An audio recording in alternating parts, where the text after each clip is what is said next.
ನಮಸ್ತೆ ವೀಕ್ಷಕರೇ, ಅಮೃತವಾಣಿ ಚಾನಲ್ಗೆ ಸ್ವಾಗತ.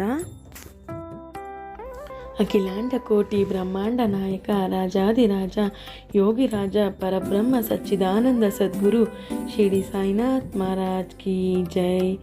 ಗುರು ದತ್ತಾತ್ರೇಯರಿಗೆ ವಂದಿಸುತ್ತಾ, ಬಾಬಾರ ಪಾದಾರ ವಿಂದಗಳಲ್ಲಿ ನಮಸ್ಕರಿಸುತ್ತಾ ಈ ಅಮೃತವಾಣಿಯನ್ನು ಪ್ರಾರಂಭ ಮಾಡ್ತಿದ್ದೀನಿ. ಸ್ನೇಹಿತೆ, ಮಗು, ನಿನ್ನ ರಕ್ಷಣೆಯ ಭಾರ ನನ್ನದು. ನಿನ್ನ ಚಿಂತೆ ಮತ್ತು ಕಷ್ಟಗಳನ್ನು ನಾನು ದೂರ ಮಾಡುತ್ತೇನೆ. ನಿನ್ನ ಕುಟುಂಬದ ರಕ್ಷಣೆಯನ್ನು ಕೂಡ ನಾನು ಮಾಡುತ್ತೇನೆ.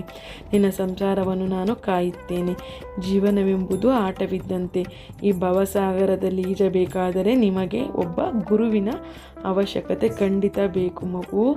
ನೀವು ಈ ಭವಸಾಗರವನ್ನು ಸೇರಬೇಕಾದರೆ, ದಾರಿಯಲ್ಲಿ ಈಜಬೇಕಾದರೆ ನನ್ನನ್ನು ನಂಬಿದರೆ ನಾನು ಸುಲಭವಾಗಿ ದಾಟಿಸುತ್ತೇನೆ. ಸ್ನೇಹಿತರೆ, ನೀವು ಸಾಯಿಯ ಪವಾಡವನ್ನು ಕೇಳ್ತಾ ಹೋದರೆ ನಿಮ್ಮ ಜೀವನವು ಕೂಡ ಪಾವನವಾಗುತ್ತೆ. ಸ್ನೇಹಿತರೆ, ಈ ಪವಾಡ ಕೇಳಿ ಜೀವನದಲ್ಲಿ ದೃಢ ವಿಶ್ವಾಸದೊಂದಿಗೆ ಮುಂದುವರಿದು ಬಾಬಾ ಯಾವ ರೀತಿ ಸಹಾಯ ಮಾಡುತ್ತಾರೆ ನೀವೇ ನೋಡಿ. ದೃಢ ವಿಶ್ವಾಸದಿಂದ ಮೊದಲಿಗೆ ನೀವು ಬಾಬಾವನ್ನು ನಂಬಬೇಕು. ನಂಬಿದ ಮೇಲೆ ನೀವು ಈ ಕಥೆನೇ ಕೇಳೋದ್ರಿಂದ ನಿಮ್ಮ ಎಲ್ಲ ಕಷ್ಟಗಳು ದೂರ ಆಗುತ್ತೆ. ಸ್ನೇಹಿತರೆ, ಖಂಡಿತ ಸಾಯಿಯಪ್ಪ ಒಳ್ಳೇದು ಮಾಡೇ ಮಾಡ್ತಾರೆ. ನೀವು ಅವ್ರನ್ನ ನಂಬಬೇಕಷ್ಟೇ. ಇಂದಿನ ಸಂದೇಶ ಏನಂದರೆ, ನೀನು ಮಾಡುತ್ತಿರುವ ಪ್ರತಿಯೊಂದು ಕೆಲಸದಲ್ಲೂ ನಿಷ್ಠೆ ಇಟ್ಟುಕೋ.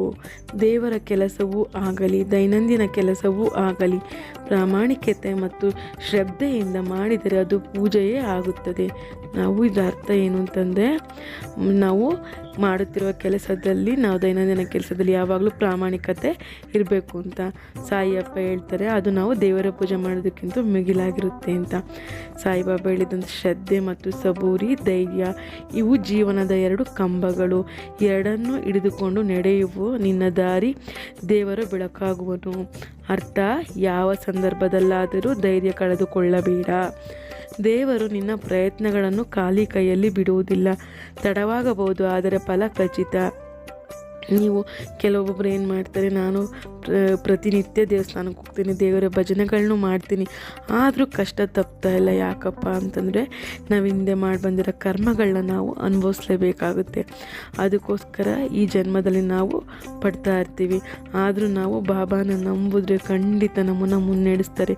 ಖಂಡಿತ ನೀವು ಪ್ರತಿ ಗುರುವಾರ ಬಾಬಾನ ಮಂದಿರಕ್ಕೆ ಹೋಗಿ ನೀವು ಅವರ ದರ್ಶನ ಮಾಡಿ ಬರೋದ್ರಿಂದ ಎಷ್ಟು ಮನಸ್ಸಿಗೆ ಸಮಾಧಾನ ಆಗುತ್ತೆ. ನೀವು ಒಂದ್ಸರಿ ನೋಡಿ.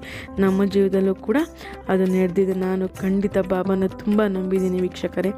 ನೀವು ಕೂಡ ಬಾಬಾನ ನಂಬಿ, ಖಂಡಿತ ಒಳ್ಳೆಯದಾಗೇ ಆಗುತ್ತೆ. ನಿಮ್ಮ ಮನೇಲಿ ಯಾರಾದ್ರು ವಿದ್ಯಾರ್ಥಿಗಳಿದ್ದರೆ, ಓದಿನಲ್ಲಿ ಏನಾದರೂ ನೀವು ಅವ್ರಿಗೆ ತೊಂದರೆ ಆಗ್ತಿದ್ರೆ, ಬಾಬಾ ದೇವಸ್ಥಾನಕ್ಕೆ ಮಂದಿರಕ್ಕೆ ಹೋಗಿ ನೀವು ವಿಭೂತಿನ ತಂದು ಹಣೆಗೆ ಹಚ್ಚೋದ್ರಿಂದ ಅವರ ವಿದ್ಯಾಭ್ಯಾಸದಲ್ಲೂ ಕೂಡ ಮುನ್ನಡೆ ಸಾಧಿಸ್ಬೋದು. ಒಂದು ಹಣಕಾಸಿನ ಸಮಸ್ಯೆ ಏನಾದರೂ ಇದ್ದರೆ ಬಾಬಾರ ಹತ್ರ ನೀವು ಕೇಳ್ಕೋಬೇಕು. ಬಾಬಾ ಅವರ ಮಾತಾಡಿಸ್ಬೋದು. ನೀವು ಕನಸಿನಲ್ಲೂ ಕೂಡ ಬರ್ತಾರೆ ಬಾಬಾ. ನೀವು ಎಷ್ಟೆಷ್ಟು ನಂಬ್ತೀರಾ, ಖಂಡಿತ ನಿಮಗೆ ಅಷ್ಟು ಕಾಪಾಡ್ತಾರೆ. ನೀವು ಖಂಡಿತ ಬಾಬಾನ ನಂಬಬೇಕಾಗುತ್ತೆ. ನೀವು ಮಾಡುತ್ತಿರೋ ಯಾವುದೇ ಕೆಲಸಲಾದರೂ ನೀವು ನಿಷ್ಠೆ ಇರಬೇಕು, ಸತ್ಯ ಧರ್ಮ ಇರಬೇಕು. ನೀವು ಅಸತ್ಯನ ನುಡಿಬಾರ್ದು. ದೇವರ ಕೆಲಸವಾಗಲಿ, ದೈನಂದಿನ ಕೆಲಸವಾಗಲಿ ಪ್ರಾಮಾಣಿಕತೆ ಇರೋದ್ರಿಂದ ಶ್ರದ್ಧೆಯಿಂದ ದೇವರ ಪೂಜೆ ಮಾಡಿದಂತೆ ಅಂತ ಇಲ್ಲಿ ಬಾಬಾ ಇವತ್ತಿನ ಸಂದೇಶದಲ್ಲಿ ತಿಳಿಸಿದ್ದಾರೆ. ಸ್ನೇಹಿತರೆ, ನಿಮಗೆ ಈ ವಿಡಿಯೋ ಇಷ್ಟ ಆಗಿದೆ ಅಂತ ಭಾವಿಸ್ತೀನಿ. ಓಂ ಸಾಯಿ ನಮಃ ಅಂತ ನನಗೆ ಕಾಮೆಂಟ್ ಸೆಕ್ಷನಲ್ಲಿ ತಿಳಿಸಿ. ಇನ್ನೂ ನನ್ನ ಚಾನಲ್ಗೆ ಸಬ್ಸ್ಕ್ರೈಬ್ ಆಗಿಲ್ಲ ಅಂದರೆ ಈಗಲೇ ಸಬ್ಸ್ಕ್ರೈಬ್ ಮಾಡ್ಕೊಳ್ಳಿ. ನಾನು ಮುಂದೆ ವಿಡಿಯೋ ಹಾಕಿದ್ರೆ ನಿಮಗೆ ಅದು ನೋಟಿಫಿಕೇಷನ್ ಬರುತ್ತೆ ಅಂತ ಅಷ್ಟೇ. ನನಗಿದು ನನ್ನ ಬಾಬಾ ಎಲ್ಲರಿಗೂ ಒಳ್ಳೆಯದಾಗಲಿ, ಎಲ್ಲರಿಗೂ ಶುಭವಾಗಲಿ, ಸರ್ವೇ ಜನ ಸುಖಿನೋ ಭವಂತು ಅಂತ ಬೇಡ್ಕೊಳ್ತಾ, ಬಾಬಾ ಅಲ್ಲಿ ಪ್ರಾರ್ಥನೆ ಮಾಡ್ಕೊಳ್ತಾ ಈ ವಿಡಿಯೋನ ಮುಗಿಸ್ತಾ ಇದ್ದೀನಿ ಸ್ನೇಹಿತರೆ. ಧನ್ಯವಾದಗಳು.